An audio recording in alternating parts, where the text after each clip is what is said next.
বন্ধুরা, আজকের ভিডিওতে আমি এমন একটা ফার্টিলাইজার প্রয়োগ করা দেখাবো যে ফার্টিলাইজার প্রয়োগ করে মৃতপ্রায় গাছও কিন্তু সবুজ ও সতেজ হয়ে উঠবে।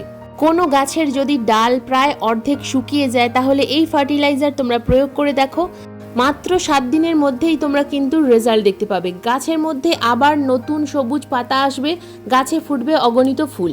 বাগানের যে কোনো গাছেই কিন্তু এই ফার্টিলাইজার প্রয়োগ করা যাবে।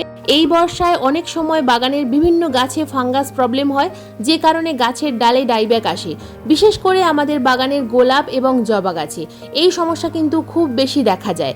গাছের মধ্যে কোনো রকম কোনো গ্রোথ থাকে না, গাছের ডালে হঠাৎ করে ডাইব্যাক চলে আসে। যদি তোমাদের বাগানে এই সমস্যা থেকে থাকে তাহলে আজকের ভিডিওটা কিন্তু সম্পূর্ণ তোমাদের জন্য। তো আজকের ভিডিওটা স্কিপ করে দেখো না বন্ধুরা, কারণ ভিডিওতে ফার্টিলাইজারের সঙ্গে সঙ্গে ঘরোয়া কীটনাশকও দেখাবো, তাই ভিডিওটা স্কিপ করে দেখলে অনেক কিছুই মিস করে ফেলবে। নমস্কার, আমি লাবণী, আমার বাগানে তোমাদের সবাইকে জানাই স্বাগত। বন্ধুরা, আজ থেকে 20 দিন আগে আমি এই গোলাপ গাছের ওপর পরিচর্যা করেছিলাম। তো সেই পরিচর্যা করে আমার বাগানের এই অর্ধমৃত গাছটাতে কিন্তু নতুন করে আবার সবুজ পাতা এসছে এবং সেই গাছে আবার কুঁড়িও এসছে। তো শুধুমাত্র গোলাপ নয়, বাগানের জবা গাছেও কিন্তু এই সমস্যাগুলো হয়েছিল। টবের মিডিয়াতে জল জমার কারণে এই সমস্যাগুলো কিন্তু এই বর্ষায় খুব বেশি দেখা যায়।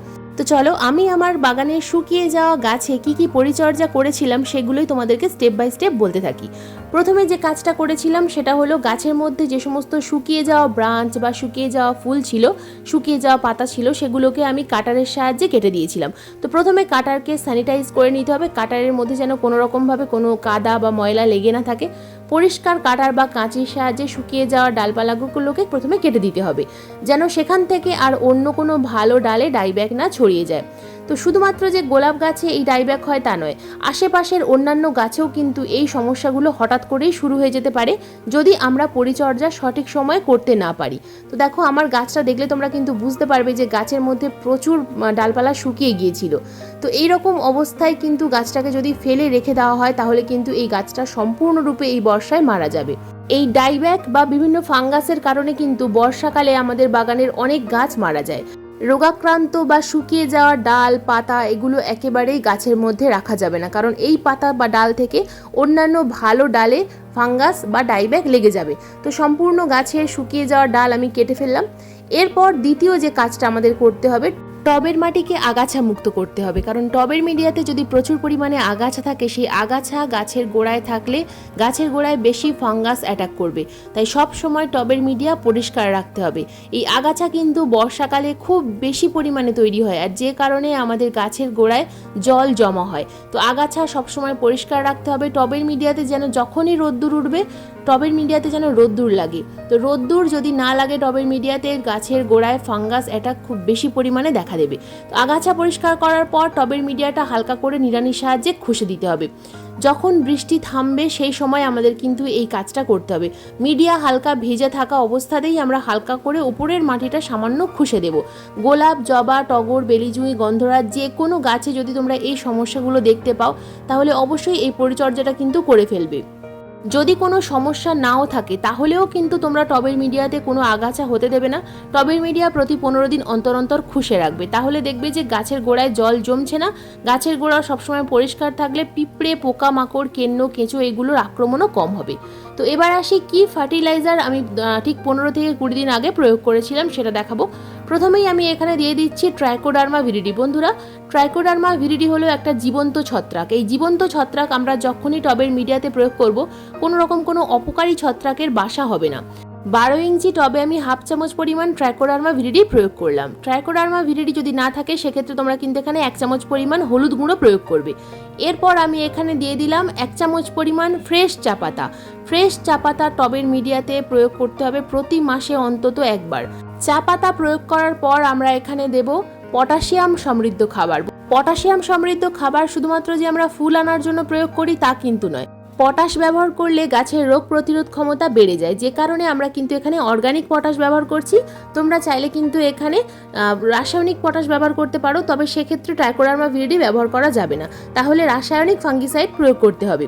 তো আমি এখানে যেহেতু বড় সাইজের টব, সেহেতু আমি এখানে 5 চামচ পরিমাণ কলার খোসার গুঁড়ো প্রয়োগ করলাম।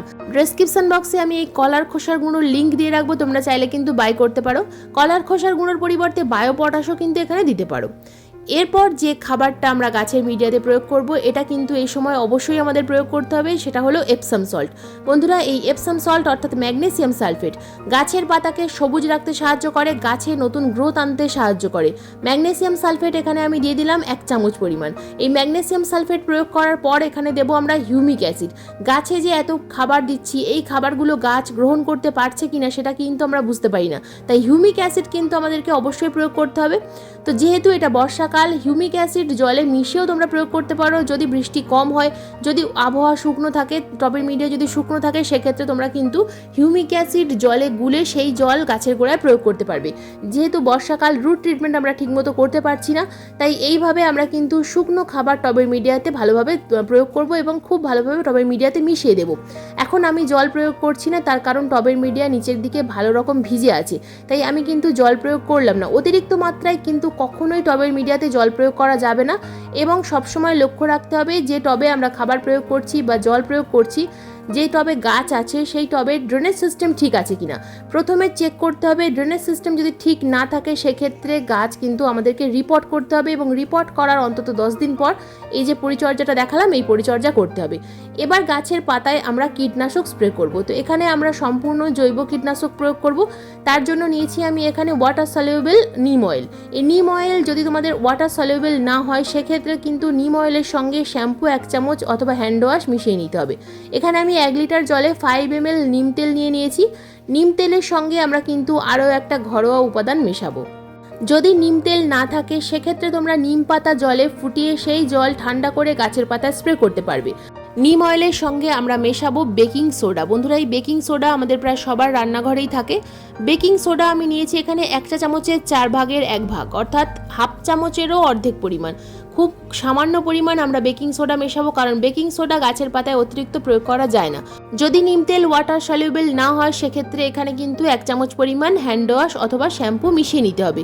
এই যে কীটনাশকটা তৈরি করলাম, এর সাথে তোমরা কিন্তু হাফ চামচ পরিমাণ হলুদ গুঁড়ো মিশিয়ে নিতে পারো, অথবা তোমরা চাইলে হলুদ গুঁড়ো আলাদা করে স্প্রে করতে পারো, অথবা যে কোনো ভালো মানের ফাঙ্গিসাইডও গাছে স্প্রে করতে পারো। যদি খুব বেশি আক্রান্ত হয় গাছের পাতা, তাহলে কিন্তু কোনো ভালো মানের ফাঙ্গিসাইড অবশ্যই স্প্রে করতে হবে 10 দিন অন্তর অন্তর। তো এটা কিন্তু আমাদেরকে গাছের পাতার উপরে বা পাতার তলায় খুব ভালোভাবে স্প্রে করতে হবে। যখন বৃষ্টি হবে না, সেই সময় আমাদেরকে গাছে এটা স্প্রে করতে হবে। যদি এই কীটনাশক স্প্রে করার 1 থেকে 2 ঘন্টার মধ্যে বৃষ্টি হয়ে যায়, তাহলে কিন্তু আবার 1 দিন পরে এই একই রকমভাবে স্প্রে করতে হবে। তো এটা আমাদেরকে প্রতি সপ্তাহে অন্তত 2 বার করে স্প্রে করতে হবে। এটা যদি আমরা লাগাতার স্প্রে করতে থাকি, তাহলে তোমরা কিন্তু লক্ষ্য করবে তোমাদের গাছের যে পাতা কোঁকড়ানোর সমস্যা বা মাকড়ের আক্রমণ বা যে কোনো কারণে গাছের পাতা যদি কোনো পোকায় খেয়ে নেয়, তাহলেও কিন্তু সেগুলো অনেকাংশে কমে যাবে। এই কীটনাশক আমরা কিন্তু আমাদের বাগানের যে কোনো গাছে স্প্রে করতে পারবো। শুধুমাত্র গোলাপ গাছ নয়, গোলাপ, জবা, বেলি জুঁই, চন্দ্রমল্লিকা, বাগানের যে কোনো গাছে আমরা স্প্রে করতে পারবো। যে কোনো সিজনাল যে সমস্ত গাছ আমরা এই বর্ষায় প্রতিস্থাপন করেছি, যেমন দোপাটি, জিনিয়া, সে সমস্ত গাছেও কিন্তু এটা আমরা স্প্রে করতে পারবো। সামনে যে জবা গাছটা দেখাচ্ছি, দেখো এই জবা গাছের বেশিরভাগ পাতা কিন্তু পোকায় খেয়ে নিয়েছে, এবং হঠাৎ করে 1 রাতের মধ্যেই গাছের অনেকটা অবস্থা খারাপ হয়ে গেছে। তো আমি প্রথমে ভেবেছিলাম যে গাছের রুটে প্রবলেম হয়েছে, কিন্তু গাছের রুটে কোনো প্রবলেম হয়নি, পোকার জন্য এই সমস্যা হয়েছে। তো এই গাছেও কিন্তু আমি এটা স্প্রে করব। এখানে দেখো, ভালোভাবে লক্ষ্য করলে দেখতে পাবে গাছের পাতায় কিন্তু পোকার ডিম আছে। তো এই গাছে আমি কিন্তু লাগাতার 2 থেকে 3 দিন এটা স্প্রে করব, এবং এটা স্প্রে করার ফলে গাছে কিন্তু কোনো রকমভাবে কোনো পোকার আক্রমণ আর হবে না। গাছে আবার নতুন করে কচি কচি পাতা আসবে। তো গাছে সবসময় বিভিন্ন ধরনের সমস্যা কিন্তু আসতেই থাকে। তো আমরা যদি সঠিক সময়ে সঠিক পরিচর্যা করতে পারি, বাগানের প্রত্যেকটা গাছ অসুস্থ হয়ে যাওয়ার পরেও আবার সুস্থ হয়ে যায়, এবং সেই গাছে আবারও ফুল ফোটে। তো এই যে পরিচর্যাটা দেখালাম বন্ধুরা, এই পরিচর্যাটা তোমরা অবশ্যই করে ফেলো বাগানের প্রত্যেকটা গাছে, তাহলে দেখবে গাছ তোমাদের এই বর্ষায়ও কিন্তু সুস্থ থাকবে এবং গাছে প্রচুর পরিমাণে ফুলও ফুটবে। বর্ষাকালে এই সমস্যাটা হলো কমন সমস্যা, গাছের ফাঙ্গাসের আক্রমণ, ডালে ডাইব্যাক, এবং গাছে প্রচুর পরিমাণে পোকামাকড়ের আক্রমণ। তো এইভাবে পরিচর্যা করো আর টবের ড্রেনেজ সিস্টেম ঠিক রাখো, তাহলে দেখবে যে গাছের সমস্যা অনেক কম হবে। বন্ধুরা, এই ছিল আজকের আমার বাগানের সমস্ত গাছের পরিচর্যার ভিডিও। আজকের এই ভিডিও তোমাদের কেমন লাগলো অবশ্যই কমেন্ট করে জানাবে। যদি ভিডিও সংক্রান্ত কোনো রকম কোনো প্রশ্ন থাকে, অবশ্যই কমেন্ট বক্সে কমেন্ট করবে, আমি যথাযথ উত্তর দেওয়ার চেষ্টা করব। আজকের ভিডিও যদি তোমাদের ভালো লেগে থাকে তো প্লিজ একটা লাইক করো, শেয়ার করো, হাইপ করো। চ্যানেলে নতুন বন্ধু হয়ে থাকলে চ্যানেলটাকে সাবস্ক্রাইব করে পাশে বেল আইকনটা প্রেস করে দিও এরকম নিত্য নতুন বাগান সংক্রান্ত ভিডিও দেখার জন্য। কারণ এইরকম নিত্য নতুন বাগান সংক্রান্ত ভিডিও আমি প্রতিদিন ঠিক সন্ধ্যা 6টার সময় আপলোড করি। ভিডিও আপলোড করার সঙ্গে সঙ্গে যখনই ভিডিও লাইভ হবে তোমাদের মোবাইল স্ক্রিনে অথবা কম্পিউটার স্ক্রিনে ভিডিও নোটিফিকেশন পৌঁছে যাবে। যদি স্মার্ট টিভি থেকে ভিডিও দেখো তাহলে অবশ্যই তোমাদের ফোন থেকে একটা লাইক দিয়ে দিও, কারণ তোমাদের একটা লাইক বা সাবস্ক্রাইব আমাদের পরবর্তী ভিডিও বানানোর অনুপ্রেরণা যোগায়। তো বন্ধুরা, আজকের এই ভিডিওটা সম্পূর্ণ মনোযোগ দিয়ে দেখার জন্য তোমাদের সবাইকে জানাই অসংখ্য অসংখ্য ধন্যবাদ।